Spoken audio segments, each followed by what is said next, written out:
É com grande prazer que nós trazemos hoje o nosso governador, Zé Serra, para uma conversa conosco aqui. Então, sem mais delongas, eu queria passar a palavra, então, para o nosso governador Serra. É muito grato voltar aqui no dia de hoje, numa associação que, como eu já disse em outras vezes, tem uma singularidade no processo corporativo brasileiro. É que é uma associação voluntária, não é compulsória, né? As pessoas aderem, a associação presta serviços, mas ela tem a força dada por si mesma, né? Pela representatividade e pela contrapartida que oferece em matéria operacional, prática e em matéria de visão do país, de discussão dos problemas aos seus associados. Nesse sentido, é uma das entidades raras no Brasil, de classe, chamemos assim, que não depende, não é cartorial nesse aspecto. Portanto, eu sempre me sinto muito bem quando venho aqui. O tema de hoje é bastante amplo, o desenvolvimento do Brasil e seus principais problemas.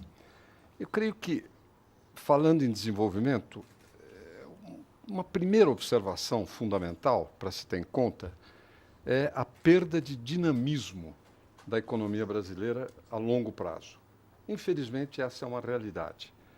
Se nós olharmos o que aconteceu desde o começo do século passado, o PIB brasileiro, que é o principal indicador de crescimento, aumentou cerca de 10 vezes nos primeiros 50 anos, no século passado, de 1900 até 1950. Cresceu depois 8 vezes, de 50 a 80. 8 vezes, um crescimento extraordinário, o mais rápido do mundo. E cresceu menos de 2 vezes desde 1980 até hoje. Mesmo deflacionando pelo crescimento demográfico, que evidentemente era muito mais alto, principalmente no período de 1900, 1950 e até 1960, 70, é realmente impressionante a desaceleração da expansão econômica no país. E é algo que se confirma no curto prazo. Nós temos tido um crescimento muito modesto quando olhado no contexto internacional, ao contrário do que muitas vezes a opinião pública acredita, ou a opinião publicada transmite. De fato, o Brasil tem tido um desempenho modesto, inclusive nos últimos anos, abaixo da América Latina, da média da América Latina. Isso pode parecer um paradoxo num contexto de grande crescimento do consumo, né, e das expectativas econômicas favoráveis. O que é verdadeiro e está ligado às características do desenvolvimento no período recente. Porque quem efetivamente tem puxado o crescimento é o consumo. O consumo está puxando o crescimento, não o investimento. O investimento continua abaixo e o consumo, principalmente através da importação, e tem crescido, por exemplo, no ano passado, cresceu 5%, 6%, consumo de produtos industriais, a indústria cresceu próximo a zero, né? Ou seja, a importação vai cobrindo essa diferença de duas maneiras: com déficits substanciais, que já estão acontecendo em conta corrente, e, por outro lado, graças ao alto preço das commodities, das matérias-primas que o Brasil exporta. O Brasil está se especializando cada vez mais na exportação de commodities, produtos de baixo valor agregado, ligados à mineração, basicamente, e à agricultura, voltando a um padrão de desenvolvimento que era anterior aos anos 30. Basicamente, com isso, se consegue uma sustentação bastante razoável do consumo. Paralelamente, uma industrialização em crise ou desindustrialização, muito claramente. A indústria, que chegou a ter mais de 25%, a indústria de transformação do PIB, hoje deve estar aí em torno da metade disso, uns 13%. Bem, este é o panorama, eu diria, mais a curto prazo da economia, agora, no período recente, mas que está inscrito num movimento mais amplo. Claro que, se a gente tomar de 1980 para cá, os problemas foram dramáticos, né? Da superinflação, que demorou 15 anos para acabar, né? Porque começou 2 dígitos em 1980. E a inflação mesmo só foi detida em 84, 85, perdão, 94, 95. Isso trouxe um custo, do ponto de vista do sistema econômico, brutal, né? Mas o fato é que, mesmo depois da estabilização, o país não conseguiu reencontrar o caminho do desenvolvimento sustentado. Agora, parte foi o custo da própria estabilização, mas já era hora de nós estarmos obtendo, em matéria de crescimento, os dividendos da estabilização. Não apenas sobre o consumo, sobre o cálculo econômico, etc., mas também sobre o crescimento. Quais são os fatores que estão por trás desses problemas de lento crescimento? Eu diria que são essencialmente 3. Primeiro, um crescimento lento da produtividade na economia. Produtividade que está relacionada com fatores de alocação de recursos e de longo prazo também, como o caso da educação. Apenas para citar um exemplo. Produtividade. Segundo fator, taxa de câmbio, né? E a combinação câmbio-juros, que ainda continuam os maiores juros do mundo. Isso tem como contrapartida a fluxo de capital em moeda para o Brasil, em grande quantidade, e isso leva a sobrevalorizar a moeda. Eu agora, recentemente, há uma semana e pouco, estive em Londres e, pasmo, vi que é mais barato almoçar num restaurante italiano em Londres do que em São Paulo. Eu nunca imaginei que vivo fosse ver isso acontecer. Lembra, a Inglaterra era uma coisa assim de cara, pois nós conseguimos ultrapassar. Não é porque aqui a produtividade seja menor na cozinha de restaurante, o problema é da taxa de câmbio, né? O nosso McDonald's, é McDonald's que chama? Não, eu tenho um horror tão grande daquilo que espero que não tenha ninguém aqui do McDonald's mesmo. Big Mac. O nosso Big Mac, uma vez a McDonald's ameaçou me processar, porque eu escrevi falando que era um foco de colesterol, etc.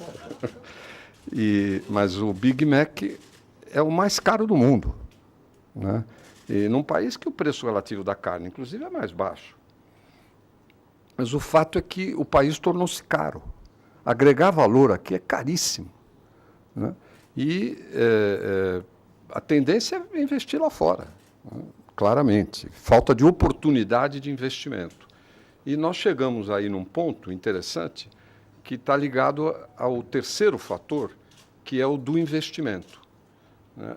Não há possibilidade de um país crescer de maneira sustentada se não tiver uma taxa de investimento alta. E nós temos uma taxa baixa, abaixo de 20%.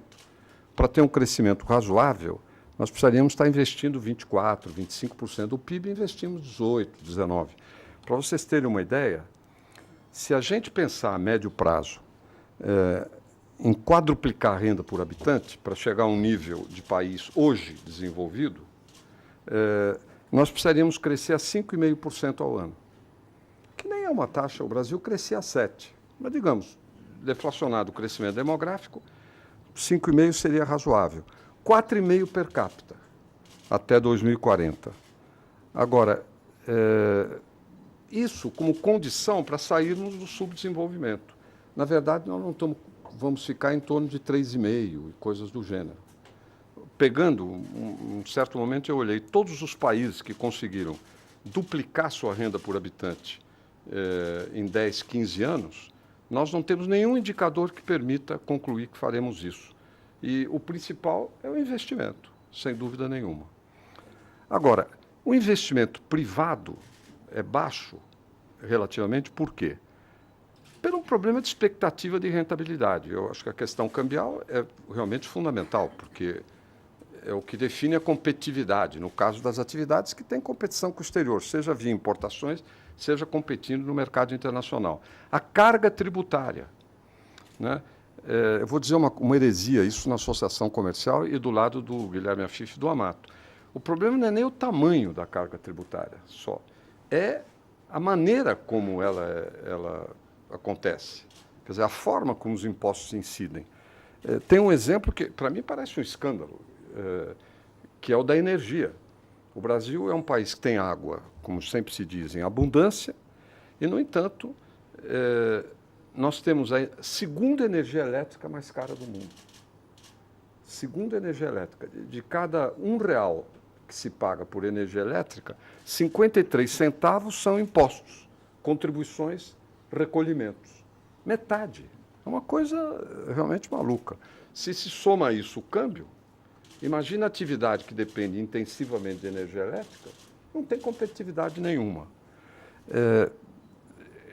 Ou seja, a carga ela é alta e é irracional do ponto de vista do incentivo ao investimento. Eu me pergunto, no momento que está se pensando em incentivar a economia, por que não se pegou essa questão da energia, por exemplo? Que é um insumo, né, é o sangue da economia. Isso aumentaria a competitividade do sistema como um todo, né? E uma coisa relativamente simples de se fazer, né? Não é complicado operacionalmente, não é discricionário, enfim.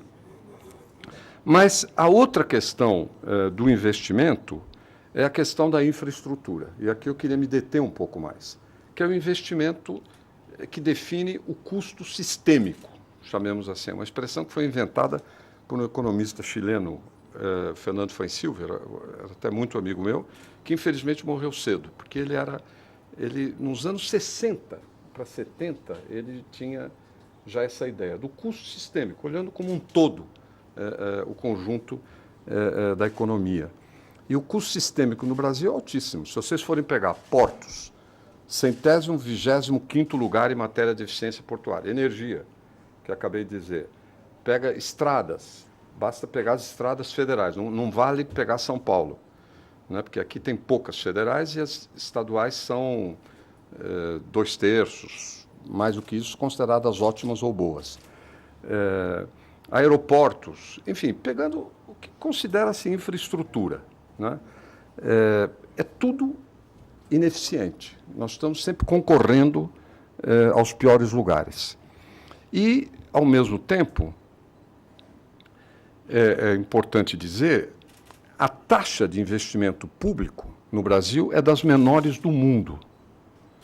Então, o investimento é insuficiente, para começar, porque se investe pouco. Agora, por que se investe pouco a taxa de investimento governamental? Um fator é a pouca poupança pública, né? E principalmente federal. Estados e municípios investem mais. Municípios devem investir uns 9% da receita, os estados uns 6 ou 7%, e o governo federal metade disso. O governo federal que menos investe. Agora, mas tem aí um problema de recursos, mas não é só de recursos. Esse aqui é importante ter presente. Uma coisa é a baixa poupança. Outra coisa é a incapacidade executiva, falta de planejamento e de prioridade, no caso do investimento. Falta de projetos. Vocês podem olhar grandes projetos no Brasil, Transnordestina, o São Francisco, quer dizer, a transposição do São Francisco, estradas federais. Vocês vão ver que não anda, porque se inventou um processo que tem um poeta espanhol, Antônio Machado, que tem uma máxima famosa, que é uma espécie de autoajuda, sobretudo para quem está perdido na vida, que diz: caminante não é caminho, se há ser caminho a andar. Caminhante não tem caminho, a gente faz o caminho andando. Isso, quando alguém está perdido, é um consolo, né? Vai ver que eu estou indo para o lugar. Mas aplica-se isso para projetos, para obras, né? Não tem um projeto executivo, não tem uma obra com projeto básico bem feito. Então, o que acontece? Não anda, porque a cada esquina dá confusão. Tem que refazer contrato, tem isso, tem aquilo, e não anda. É tão simples assim, né? Isso é falta de planejamento micro e, às vezes, macro. Vocês pegam, por exemplo, agora em Rondônia, foi concluído, eu acho, uma usina, que até da Odebrecht, como é que chama? Não é Giral, é a outra.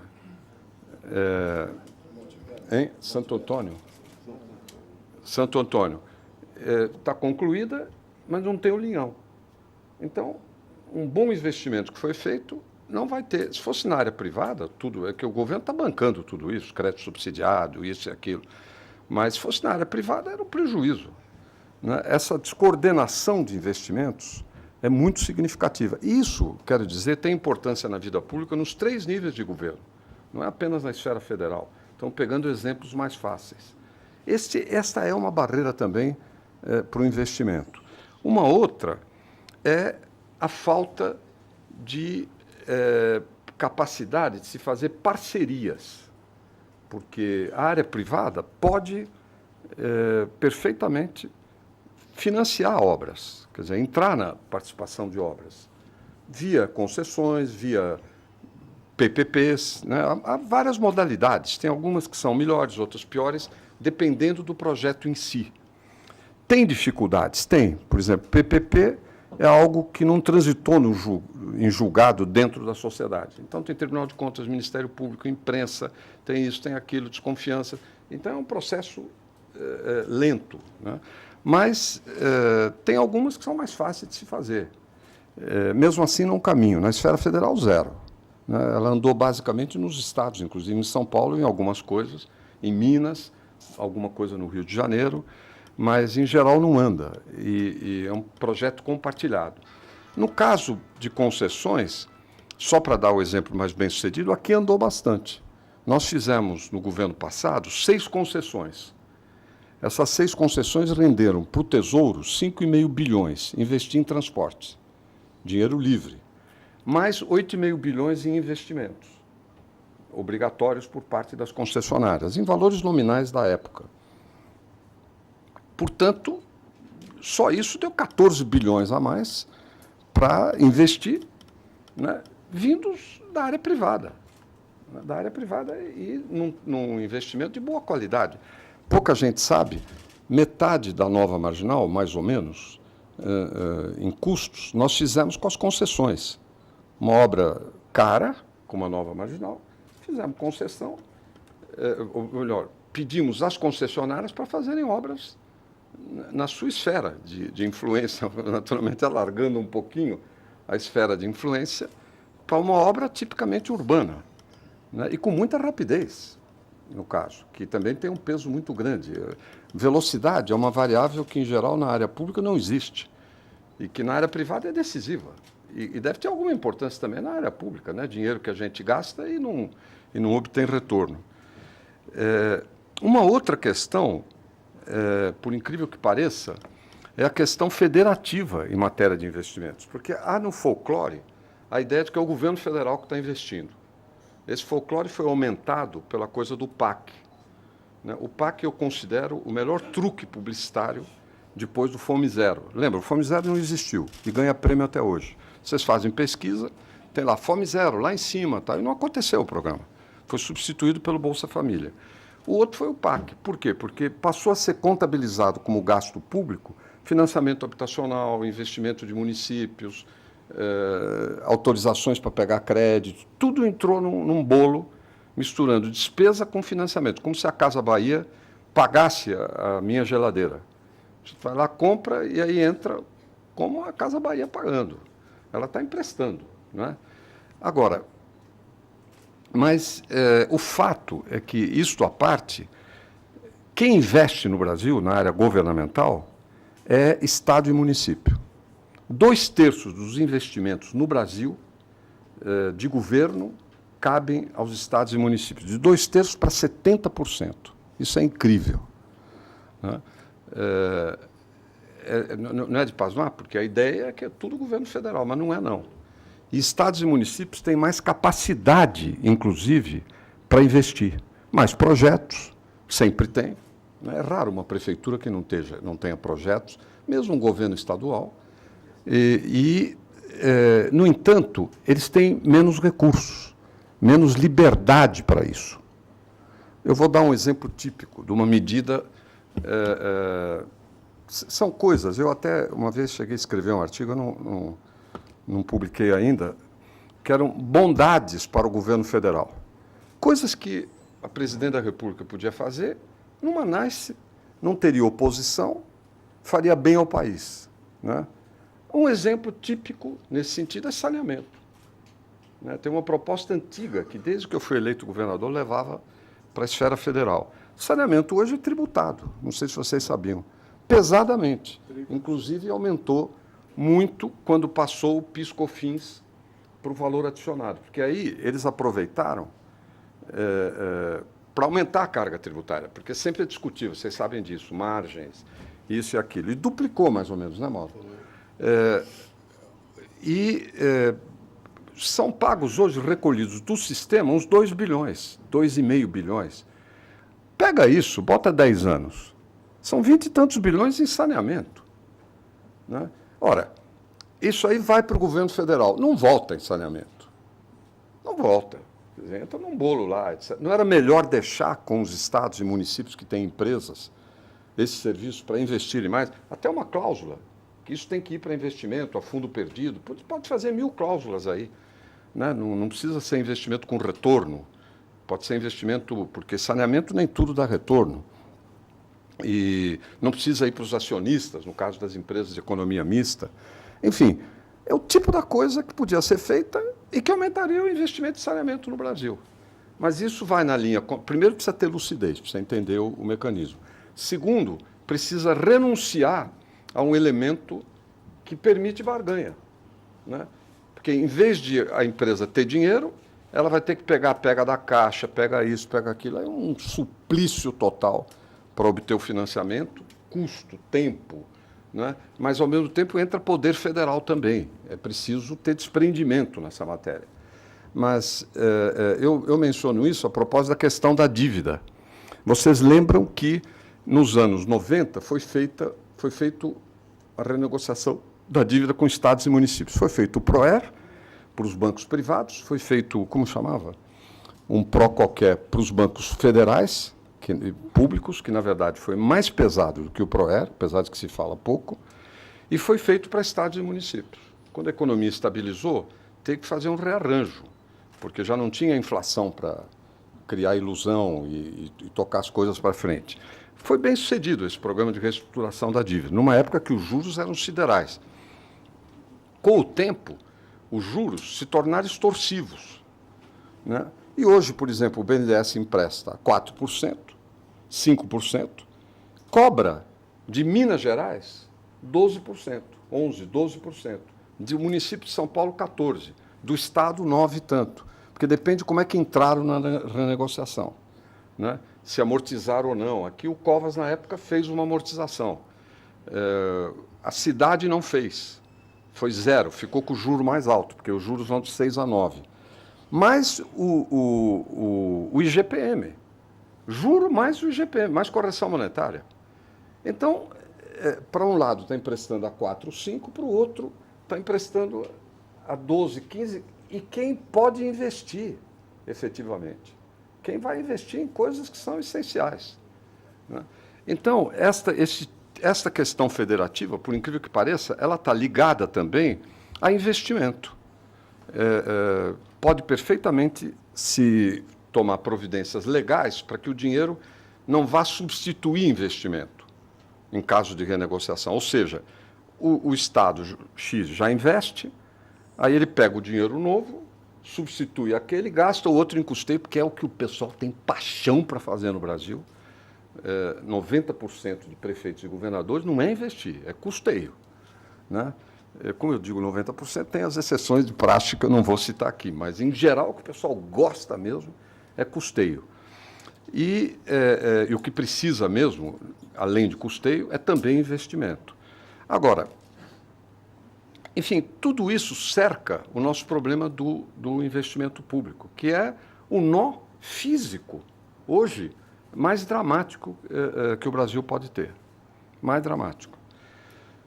Estas são 3 questões, portanto, chaves: produtividade, câmbio e investimento público. Eu me detive menos na questão da produtividade, porque os fatores são mais gerais.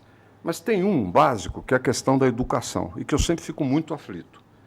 Porque o que acontece de fato? É que o sistema educacional tem sido objeto de interesse, sem dúvida nenhuma, inclusive na área empresarial. né? Gente quer ajudar, isso e aquilo, tal. Mas, a meu ver, ainda falta foco. O que aluno tem que aprender? Aluno tem que aprender português, matemática e ciências. Porque a criança pobre que vai à escola pública, quando ela não tem uma formação adequada nessas 3 esferas, ela perde capacidade de competição no mercado para quem vem de classe mais alta. E, na média, é o país que está perdendo. E há muita tirada de foco aí. Escola para conscientizar, para libertar, para, sabe, aprender arte. Tudo bem, eu sou inteiramente a favor de tudo isso. Mas o foco tem que ser, e é sala de aula. Eu, quando era prefeito e governador, eu ia dar aula nas escolas. Se voltar a ser cargo executivo de novo, qualquer que seja, eu vou dar aula de novo, porque aí a gente vê como é que são as coisas funcionam. E o que falta, o personagem tem uma cadeia de coisas razoável. Merenda é boa, os prédios são bons, material escolar é bom, no geral. Tem um problema aqui e acolá, mas no geral, transporte é razoável, inclusive educação inclusiva, que aqui no município de São Paulo é uma maravilha, para garotada com deficiência. Enfim, uma série de coisas boas. Só não se aprende na sala de aula, que é o lugar que a gente mais devia. Eu fiz escola pública. Eu aprendi numa escola com 3 horas por dia. Né? Não é o ideal, não, mas estou dizendo, aprendia, porque era diferente, a gente aprendia. E isso foi se perdendo ao longo dos anos, por múltiplos fatores. Mas essa questão ela é básica no Brasil. Ela é realmente crítica e tem muito a ver com a nossa produtividade média. Né? Claro que, através de políticas públicas, nós não podemos ficar estacionados e tem que sair correndo, inclusive com inovações que, mesmo que não mudem o conjunto, pelo menos permitam avanços, como nós fizemos aqui em São Paulo com o ensino técnico, o ensino tecnológico, enfim, pegando brechas dentro do sistema e expandindo muito a atividade, imensamente, trabalhos mais curtos, de períodos mais curtos de qualificação que o próprio AFIF desenvolveu, enfim, coisas que a gente vai procurando, o que não pode é ficar estacionado. Né? Mas essa é uma questão vital no Brasil, absolutamente vital, a educacional, da pesquisa, a médio e longo prazo. E que tem, naturalmente, quando eu digo pesquisa, que andar sobre 2 pernas.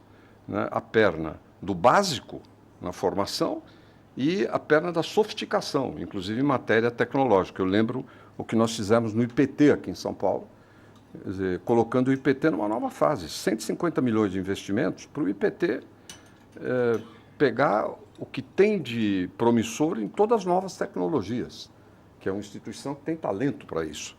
Isso sempre tem que andar junto. A mesma coisa que na medicina, que eu sempre defendi, aliás, que se ande de 2 pernas, atenção básica, tudo aquilo, e a ponta. Né? O Brasil hoje é o 2º país do mundo em transplantes de órgãos. Aliás, vocês viram na Veja, né? Foi nessa semana, eu misturei um pouco, aquela equipe lá fazendo transplantes no sistema digestivo, uma coisa, para quem tem problema de estômago como eu, apavorante de ver. Hein? Na semana passada, tudo. Não, foi pâncreas, intestino e estômago. E fígado. Tudo. Né? Daqui a pouco só fica a cabeça. Mas isso daí não foi por acaso. Isso foi fruto de uma política do Sistema Nacional de Transplante. A gente tem que ir andando paralelamente com a modernidade e o básico. Né?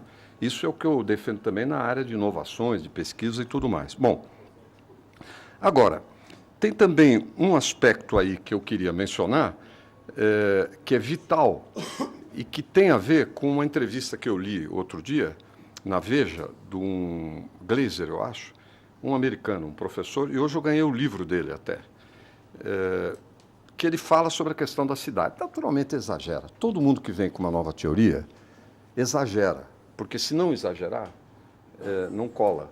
Né? Quer dizer, tem que despertar polêmica. E ele veio com a nova teoria de que o desenvolvimento urbano é bom, de que, no limite, eu vou ver no livro, porque é uma coisa na entrevista, podia ter um arranha-céu, quer dizer, tira limite de tudo, vamos todo mundo amontoar na cidade. Né?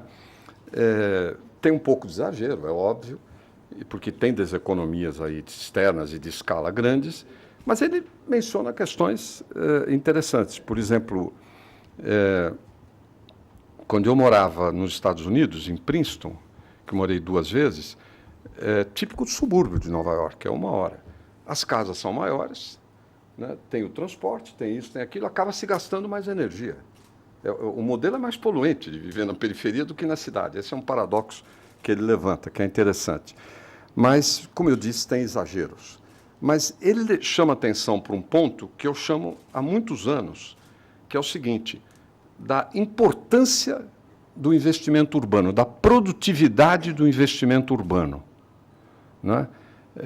Da produtividade que isso tem, do ponto de vista da economia, por toda a saturação de investimentos já existentes, e que às vezes falta pouco para poder ter um salto do ponto de vista da produtividade. Isso vale no Brasil para todos os centros urbanos. Eu me lembro, em 2002, quando me candidatei a presidente pela primeira vez, o principal programa de obras que eu apresentava era metrôs, pelo Brasil inteiro. Na época, teve até um debate na televisão, e até se falou daquela... Como chama aquela taxa sobre combustíveis? CID. A CID. Que o garotinho disse que o Lula não sabia que a taxa existia. Lembra? Teve até uma... foi em função de algo que eu tinha dito com relação a jogar tudo isso no investimento em trilhos nas cidades, né? Essa questão ela é básica, porque a produtividade da vida na grande cidade é muito baixa vis-à-vis tudo aquilo que se investiu, né? E realmente aí tem que ter um outro raciocínio do ponto de vista econômico, inclusive do ponto de vista da competitividade do país. E nisto entra um problema que é grave na questão do investimento público, que não é apenas a falta de planejamento, a falta de capacidade de trazer recursos da esfera privada, ou o desequilíbrio entre União de um lado, Estados e municípios do outro. Mas também uma outra questão chave e que não tem sido levada em devida conta, que é a da prioridade. Vocês têm aí um caso típico. Pega São Paulo, Rio de Janeiro. Qual é o principal problema que tem em São Paulo? Assim, logo de cara, evidentemente, é o do transporte, né? De cara. E é problema social, não é problema de quem tem automóvel, é problema social. Quem sofre mesmo, o peso do sofrimento é o povão, né? Que depende do transporte coletivo. Não é que o automobilista não sofra, mas o peso realmente é o povão. E, portanto, o gasto nessa área é altamente redistributivo. Mas qual é o problema número 1? É o transporte e aonde? É trilhos. Trilho, basicamente trilho. No Rio de Janeiro, é trilho, né? E o sistema lá é bastante modesto. O que precisa fazer? Investir mais. Bom, se investir mais, tem um retorno bestial, né? Assim, uma coisa incrível, de todos os pontos de vista. Muito bem. Qual é a prioridade do governo federal? Um trem-bala. Trem-bala, né? O que é o trem-bala? É um trem entre Rio de Janeiro e São Paulo.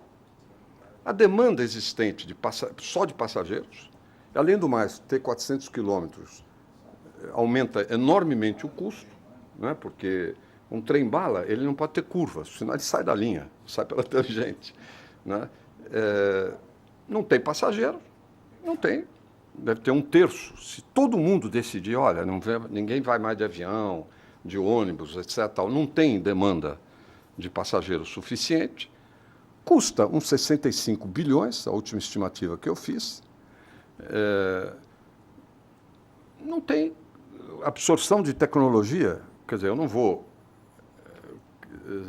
tirar cortar a mão para tirar uma unha encravada. Não. Eu me lembro de um conto chinês, num conto que não é chinês, de um escritor inglês, mas de uma aldeia da China, sobre a origem do churrasco, né? E a tese, é o Charles Lamb, ele fez um conto engraçado, que ele diz que uma família de aldeões chineses esqueceu um porquinho dentro de casa e pegou fogo, tinha lá uma lareira ligada, e acabou a casa pegando fogo e assou o porquinho. Eles vieram, comeram, gostaram, a aldeia toda experimentou. Então, toda vez que eles queriam comer churrasco, eles fechavam o leitão numa casa e punham fogo na casa.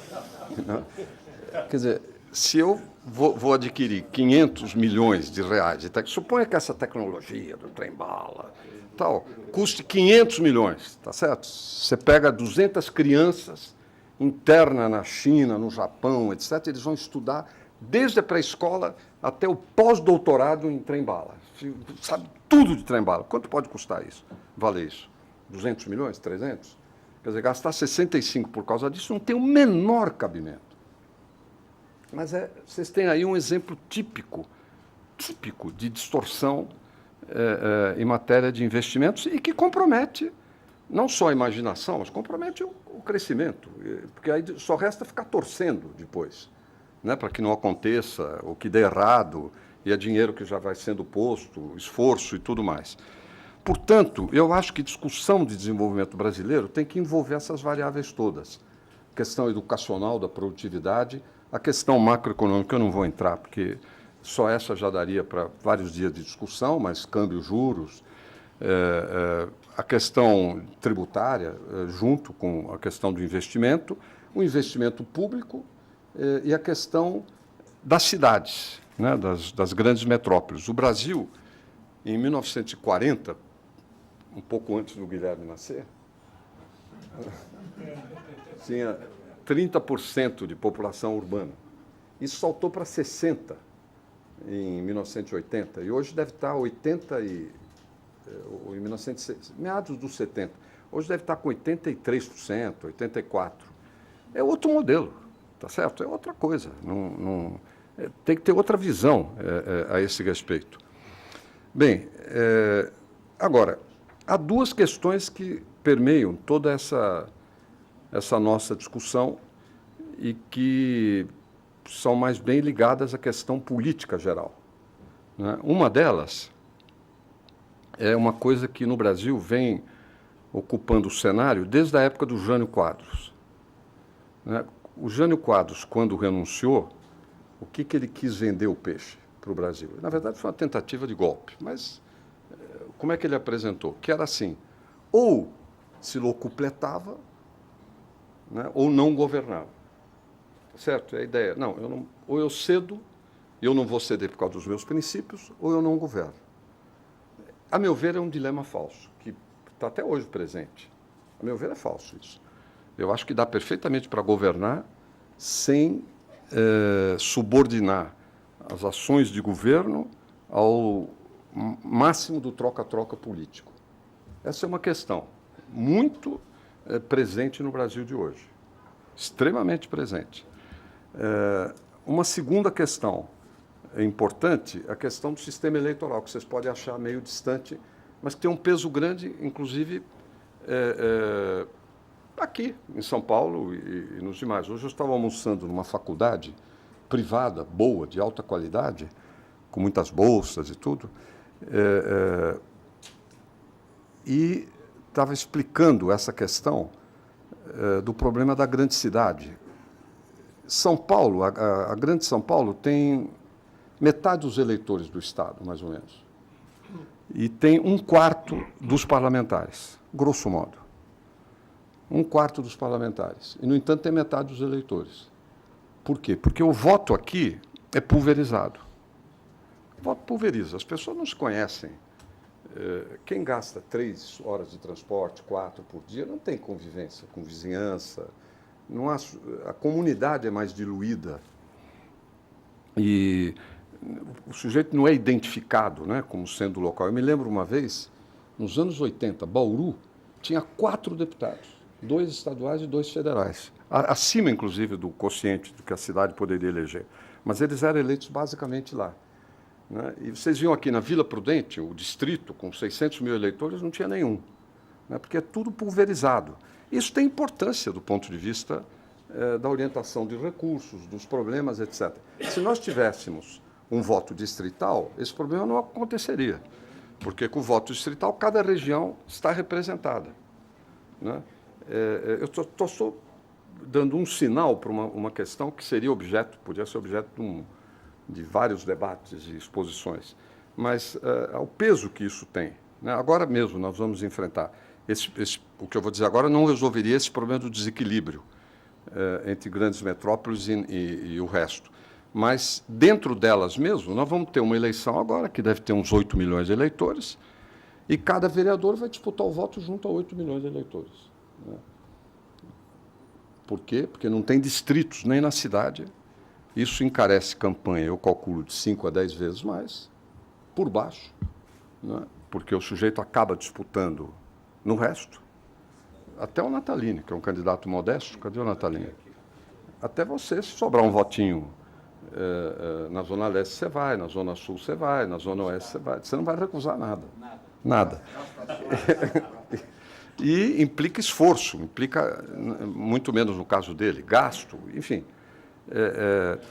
Essas questões, eu estou chamando a atenção, têm uma importância enorme para o que acontece em outras esferas da nossa vida, inclusive para o desenvolvimento econômico. Bem, esses são os pontos que eu queria... Eu não vim aqui apresentar um receituário, embora, naquilo que eu disse, tem muitas coisas implícitas a respeito do que se deveria fazer. Estou à disposição para voltar aqui, ou para algo dessa natureza, ou político eleitoral.